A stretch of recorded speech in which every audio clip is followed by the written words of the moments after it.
Buenos días, profesor Arturo Wax, compañeros. Soy el estudiante Rubén Darío Llanes Jaén, que cursa el cuarto año diurno de la Facultad de Derecho y Ciencia Política. El juicio oral. Principio del juicio oral. El juicio es la fase esencial del proceso. Se realizará sobre la base de la acusación en forma oral, pública, contradictoria y concentrada.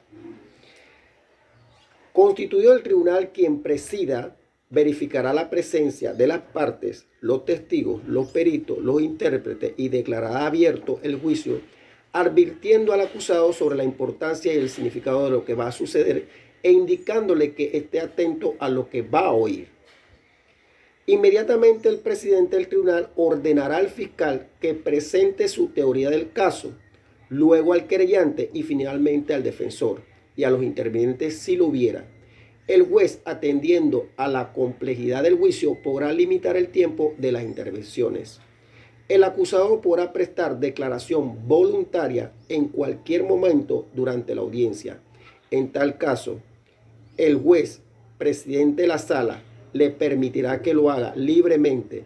Luego podrá ser interrogado en primer lugar por el defensor y después podrá ser contrainterrogado por el fiscal y el querellante. El presidente podrá formularle preguntas, pero solo destinadas a aclarar sus dichos. En cualquier estado del juicio, el acusado podrá solicitar ser oído con el fin de aclarar o complementar sus dichos. El acusado declarará siempre con libertad de movimiento, sin el uso de instrumentos de seguridad, salvo cuando sea absolutamente indispensable para evitar su fuga o daños a otras personas. Después de la presentación inicial de las partes, se realizará la prueba ofrecida, comenzando con la del fiscal, luego el querellante y al final la defensa. Dentro de su respectivo turno, cada parte tendrá la libertad para desahogarla o presentarla al tribunal según corresponda o su propia teoría del caso. El imputado podrá comunicarse libremente con su defensor durante el juicio, siempre que ello no perturbe el orden de la audiencia, pero no podrá hacerlo mientras esté rindiendo su declaración en el juicio. Terminada la recepción de las pruebas, el presidente concederá sucesivamente las palabras al fiscal, querellante y al defensor para que en ese orden, por un término que no exceda de 1 hora, expresen sus alegatos finales. No podrán leer memoriales ni libros de texto sin perjuicio de la lectura parcial de notas. Agotada la fase de alegatos, se considera un término razonable para que las partes puedan replicar, pero corresponderá al defensor la última palabra. La réplica se limitará a la refutación de los argumentos adversarios que antes no hubieran sido discutidos. Quien preside el juicio impedirá cualquier divagación, repetición e interrupción al finalizar el alegato. El orador expresará sus conclusiones de un modo concreto. La audiencia se realizará sin interrupción durante todas las sesiones consecutivas que sean necesarias hasta su terminación. No obstante, se podrá suspender por un plazo máximo de 10 días calendario en los casos siguientes. Cuando deba resolver alguna cuestión incidental que por su naturaleza no pueda decidirse inmediatamente. 2. Cuando sea necesario practicar algún acto fuera del lugar de la audiencia y no pueda cumplirse en el intervalo entre una y otra sección. 3. Cuando no comparezcan testigos, peritos e intérpretes cuya intervención sea indispensable. 4. Si algún juez, fiscal o defensor no puede continuar su actuación en el juicio. 5. Por enfermedad comprobada al imputado, en cuyo caso podrá ordenarse la separación del juicio y continuarse el trámite con los otros imputados siempre que no quede afectado el derecho de defensa. Si alguna revelación o retractación inesperada produce alteraciones sustanciales en la causa, haciendo indispensable una prueba extraordinaria. Siempre que la suspensión exceda el plazo máximo fijado, todo el debate deberá realizarse nuevamente. El tribunal decidirá la suspensión y anunciará el día y la hora de la nueva audiencia y ello validará como citación para todos los comparecientes. Para evitar suspensiones, el tribunal podrá requerir la presencia desde el inicio de un fiscal o de un defensor suplente. Tampoco será necesaria la suspensión de la audiencia cuando hayan intervenido más de un fiscal o el defensor. Si en el juicio se presenta la víctima intérprete cuya intervención sea indispensable. 4. Si algún juez, fiscal o defensor no puede continuar su actuación en el juicio. 5. Por enfermedad comprobada al imputado, en cuyo caso podrá ordenarse la separación del juicio y continuarse el trámite con los otros imputados, siempre que no quede afectado el derecho de defensa. Si alguna revelación o retractación inesperada produce alteraciones sustanciales en la causa, haciendo indispensable una prueba extraordinaria. Siempre que la suspensión exceda el plazo máximo fijado, todo el debate deberá realizarse nuevamente. El tribunal decidirá la suspensión y anunciará el día y la hora de la nueva audiencia, y ello validará como citación para todos los comparecientes. Para evitar suspensiones, el tribunal podrá requerir la presencia desde el inicio de un fiscal o de un defensor suplente. Tampoco será necesaria la suspensión de la audiencia cuando hayan intervenido más de un fiscal o el defensor. Si en el juicio se presenta la víctima y desea exponer, se le concederá la palabra por un término máximo de 15 minutos, aunque no haya intervenido en el procedimiento. Finalmente, se preguntará al imputado si tiene algo más que manifestar y se declarará cerrado el debate. Cerrado el debate, los jueces pasarán de inmediato y sin interrupción a deliberar en sesiones permanentes. Las decisiones que emita el tribunal de juicio son inapelables, pero cabe el amparo de garantía contra dichas decisiones.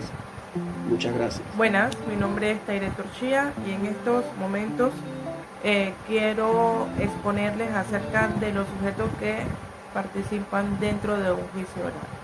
Dentro de un juicio oral en materia penal intervienen diferentes tipos de personas, algunas profesionales y algunas que no son profesionales. En nuestro Código Procesal Penal nos dice que en el artículo 359 referente a la inmediación, lo cual nos indica que el juicio se realizará con la presencia interrumpida de los jueces y de todas las partes, dándonos de esta manera un pantallazo de aquellas personas que son las que participan dentro del juicio oral. Dentro de los agentes profesionalizados y de los no profesionalizados tenemos los siguientes. Los agentes no profesionalizados, ¿cuáles serían ellos? Estas son aquellas personas que forman parte del juicio oral, sin embargo, no tienen ningún tipo de preparación académica en el ámbito de derecho. Entre ellos tenemos el imputado. El imputado es la persona que es acusada supuestamente por un delito y también en el cual la misma podrá intervenir en cualquier momento durante el transcurso de la audiencia.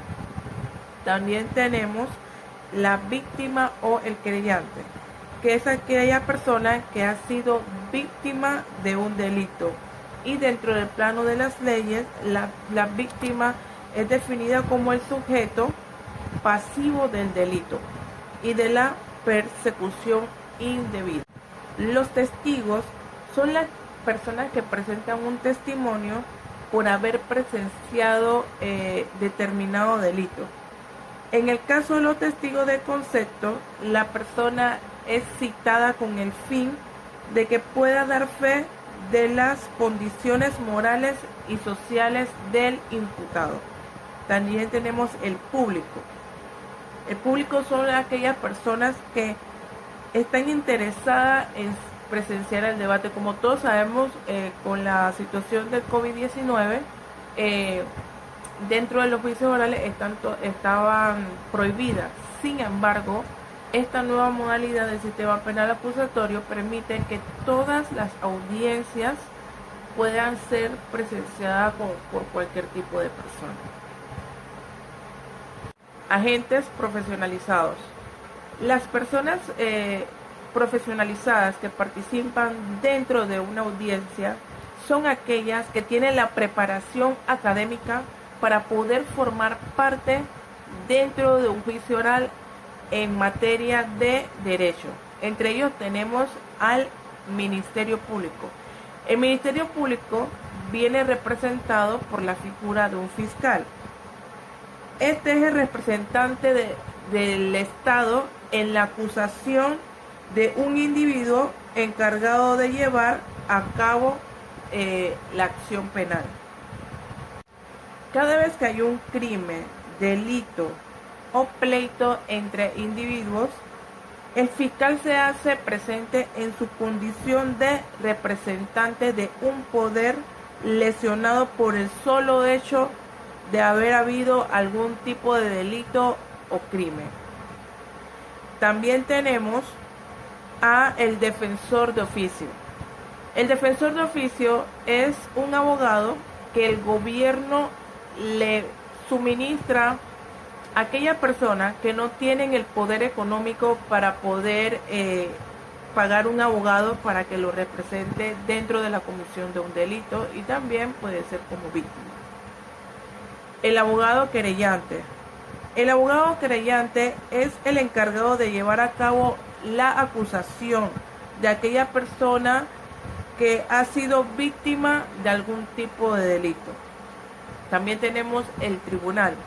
El tribunal está compuesto por 3 jueces. Uno de ellos ejerce la presencia del juicio. También tenemos el encargado de conducir el debate. También al finalizar el juicio, el tribunal debe tener un veredicto en el que se establece a la persona imputada si la misma es culpable o es inocente. También tenemos a los peritos.